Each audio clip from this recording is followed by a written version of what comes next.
Yo, what is going on YouTube? I am Germ here. Today we are going to be talking about a clip of I Will Dominate in Dignitas recently, just kind of giving our thoughts and opinions on Dignitas headed into the second half of the LCS split. But before we get into that, I just kind of wanted to close the book on kind of the drama and stuff that has been surrounding I Will Dominate and I recently. I just want to get my last words on this. This is the last time I'm going to talk about the situation. I think the drama is super stupid. I think this whole situation was ridiculous. But Dominate got his last words in. I want to get my last words, my thoughts and opinions and everything out as well. So first of all, I just want to say we're on the white Twitter, and I know it hurts my eyes and it's disgusting and blah blah blah, but he blocked me on Twitter, so an incognito tab is the only way to even be able to see his tweets. I'm not sure why he made another tweet trying to like roast me at the end and then blocking me, so I can't even like have a rebuttal or anything like that.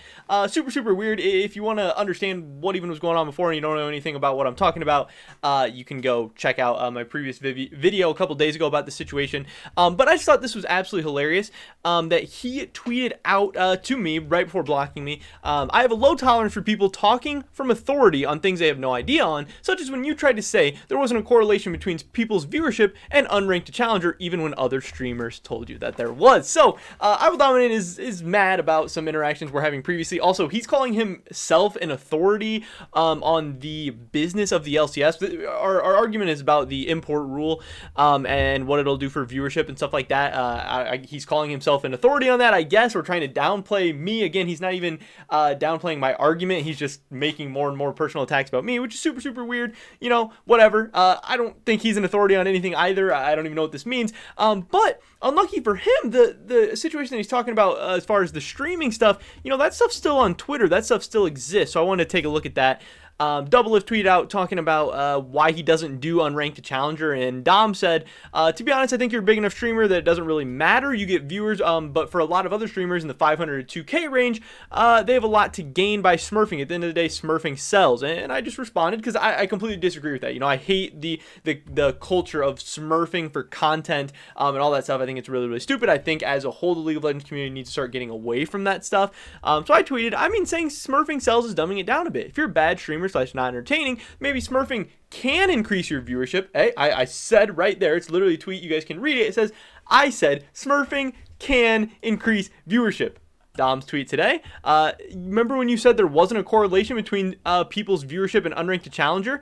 He is literally like insane. He literally is not even responding to the things I'm saying. I literally said smurfing can increase your viewership, but I'm saying that there's other ways and better ways and more sustainable ways to do it, and ways that are better for the overall community rather than just, a big guy like Dom with a huge following and a lot of like clout in the community telling people, oh, hey, yeah, you guys should probably smurf more. And he said it has nothing to do with the quality of your stream.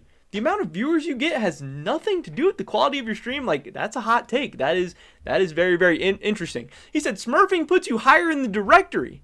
And I said, how does smurfing put you higher in the directory? Does Twitch have a category called smurfing? Does Twitch have a smurf detector and you start smurfing, it bumps you up a couple pages? Smurfing does not make you higher in the directory. Like Dom's just kind of talking out of his ass there. Pretty funny. I said, why would it put you higher in the directory? Twitch locates smurfs and gives them a boost. Smurfing can increase viewership. There you go. I said it again, second time. So can being one of the best players in your server. So can being entertaining. So can having a good YouTube channel. I think I'm making fair points here.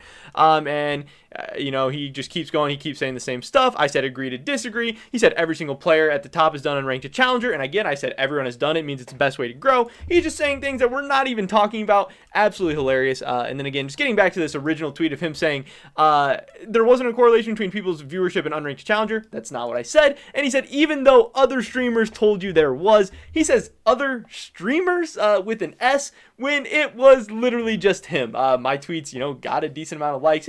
Some of his did as well, but he has 250,000 followers. I have 1,000. And it was just super funny. He got so mad and he's saying other streamers were on his side. And again, that is just not true. So, whatever. I don't care if Dominate doesn't like me. I don't care if he has me blocked on Twitter. That's great. Good for him. I think it's hilarious. I think he's definitely wrong in this whole situation. We got receipts to prove it, but it's just pretty funny. So that's a thing. But that is not going to stop us from talking about Mr. I Will Dominate today and what he's got going on. Because he did have this clip talking about Dignitas. I want to talk about Dignitas anyway. He had this clip that was kind of blowing up. And, I still appreciate what he does as like a content creator. I don't think he's necessarily, whatever. I don't know. But we'll see what he has to say about Dignitas in this little clip. This is from Facecheck, him, LS, Degon. I like Degon. Seems like a cool guy. Seems like a smart guy. Pretty well spoken. But a little interesting cast of characters we got here. So let's get into this. Let's see what he has to say. The rear. I mean, look, let me tell you, there's something that I thought about instantly when I looked at the standings, right? Where you have Dignitas randomly 6-3, and it reminded me of, like the meme where there's like a dolphin and there's a cow right next to each other, and they're both in the water and they're both just like jumping out, and like the cow is like pretending to be a dolphin. People used this before. It was famous for like the season 8 challengers and season 9 diamonds just together. This is what I thought about when Dignitas ends up in the top of the standings. Like, they're just there. They're like, yeah, we're a top team too, but they're not a fucking top team. We can see straight through that shit. They're a cow pretending to be a dolphin. The rear.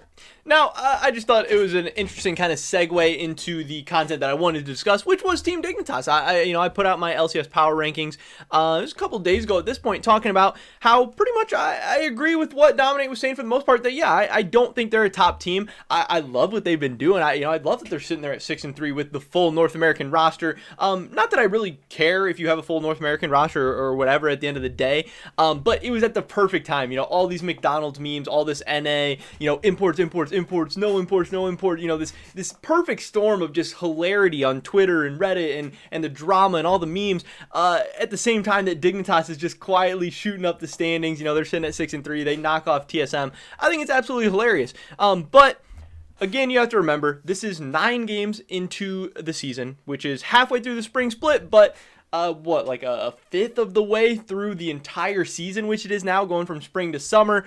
I don't expect it. Right now they're tied for second place. I don't expect them to be tied for second place at the end of spring split. I don't expect them to be tied for second place at the end of the combined spring and summer split.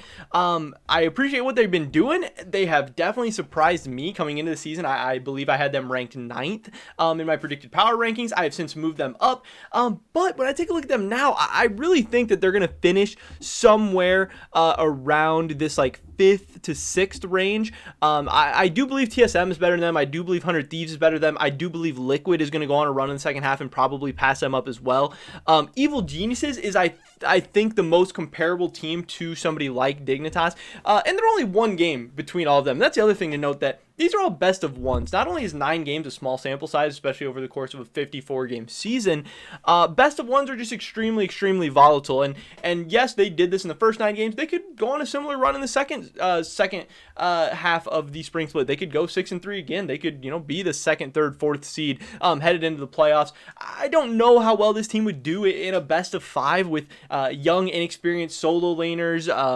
They do have creative drafts. They have a creative play style, but they don't have kind of like the pedigree or the experience that some of the other teams have. Yes, Dardoch is obviously a veteran, and Aframu has played in big series throughout his whole career, and he has that experience and stuff, but there would just be a few too many question marks. I don't expect them to be able to keep up this level of play. I also expect, we've seen TSM's progression over the course of the split. We've seen Cloud9, looking better, and Liquid's been kind of down for a while, but I expect them to come back. I just can't see a world, like Dominate's saying, we can kind of see through this Dignitas stuff, just because they're 6-3 and TSM 6-3 and 100 Thieves is 6-3 and Liquid's 5-4. That doesn't mean Dignitas is better than them. It doesn't even mean they've been playing better. It doesn't even mean that they were better or are better or have to be better. So, I don't know. You just have to kind of take it in, watch all their games, watch what's going on, but also just kind of think to the future for yourself and make your own opinions and conclusions and everything. Again, because anything can happen. I could be totally wrong, but I think, conventional wisdom and looking at their roster and watching their game stuff tells you that they're probably not going to be able to keep this up. So I just did think it was really, really interesting. But it's crazy. I mean, they've been on an absolutely insane run, and even if they fall to 5th or 6th in the standings, just being able to make the playoffs in the spring split, it would be amazing for this team. Again, an all North American roster, a budget team, spending so much less than any of these teams at the top. 100 Thieves, Evil Geniuses, Liquid, TSM, Cloud9. These teams are spending so much money. And the fact that Dignitas even right now is in the conversation to be compared to some of those teams, that they have the same record, that they have a better record than some of those teams, should be so impressive. And that should absolutely be celebrated. Obviously, Dignitas, shout out to all those players, the coaching staff, the general management, everything going on. It's been awesome. It's been great. And I hope hope they can keep it up. I hope they can prove us wrong. But yeah, I don't really see it. Dominate doesn't see it. I don't think a lot of people in the community see it either. I know when I talked about the tier list, some people are saying maybe I'm selling Dignitas a little bit short. Maybe I'm missing something. But yeah, I mean, they've been able to cheat some best of ones with some crazy jungle picks, like a blue Kane game and stuff, and they've tried the Kane out again. It didn't go so well. They've caught some people off guard, and they are just better than we expected. For sure, most people were underrating Dignitas. They are not the 9th best team in the LCS, but I do not believe that they're the 2nd best team in the LCS either. And we'll start to see very, very soon. We have obviously another week in the LCS starting up today. We got 3 more games. We have the last 3 weeks of the season, then we go right into playoffs. And I mean, it is absolutely possible that Dignitas doesn't even make the playoffs. Now, I don't see that happening because even if they do fall below like TSM, 100 Thieves, Evil Geniuses, Liquid, I still think they'll be good enough to, I think they should be better than like Immortals, FlyQuest, those type of teams. So I do expect them to be in the playoffs. I do expect that we'll get to see, Dignitas in a best of 5, and we'll get to see how they, stack up against some of these other teams on the biggest stage. But I do expect them to have a much cooler second half of the season. I do expect, Dardoch to probably cool off a little bit. I do expect Soligo and Fate God to kind of get exposed, maybe a little bit harder over the second half of the season. I do expect some of these more talented veteran teams to ramp it up as the season goes on, especially as we get closer and closer to playoffs. Because some of these teams really want to go to MSI. They really want to compete internationally. They really want to be playing their best League of Legends heading into those playoffs. They want to compete for a title. And not that Dignitas doesn't as well, but the regular season, means different amounts to different teams, and we're going to see how this goes. I do believe Dignitas are pretenders right now, but again, it is cool to see them up at the top of the standings. Doing some good stuff. They had an interesting offseason. They didn't spend a ton of money. They went through some craziness. People were doubting them. People were hating on them, and they've been able to prove people wrong, and I think that's always really, really cool and exciting to see. But that is pretty much everybody's video today, guys. Definitely drop a like if you enjoyed it. Leave a comment down below. What do you think about Dignitas? You think they're going to be able to go on a run in the second half? You think they're pretenders? You think they're going to fall down? How far do you think they're going to fall? I'd love to hear your guys' thoughts and opinions. Subscribe to stay up to date on the latest content. Hopefully catch you guys in the next one. But until then, peace!